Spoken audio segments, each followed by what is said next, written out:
Kevin Stefanski talked about the defense and just the need to get more pressure and trying to get Myles Garrett going. Yeah, I do think Myles is a type of player. He gets a ton of attention. He's getting chipped. He's getting double teamed. So the production in terms of sacks, as we all know, that they sometimes come in bunches. But we've really focused on playing solid defense, being true to our rush lanes, being sound in what we do as a defense. I think some of those high leverage moments like third down, we just got to play better defense. Sometimes it's rush, sometimes it's coverage. We've had good pressure, and then you need those pressures to translate into a sack or translate into an incompletion, those type of things. But I'll tell you, the guys are working very hard. I was very pleased with the week of practice that we had specifically with our front. I thought the guys really worked very hard this week. I expect the defense to be better, just because usually when coach comes out and says it's a point of emphasis, team kind of gets the message. At least it has been that way in the 2 years with Kevin Stefanski.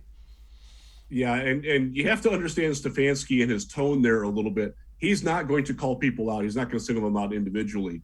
But you can tell he's like the disappointed teacher. Like, y'all are better than this. And that's effectively what he's telling these guys. Now, they do have to be careful. Myles can't go crazy and lose contain. We just talked about how Justin Fields can win with his legs. You can't be flippant about it. You can't be overly aggressive because he will exploit that.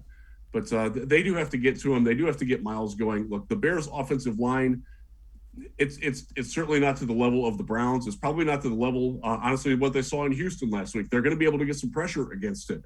And if they can stop the run early, the Bears, David Montgomery is a guy, he's a quality back, but he's not a guy that's necessarily going to scare you.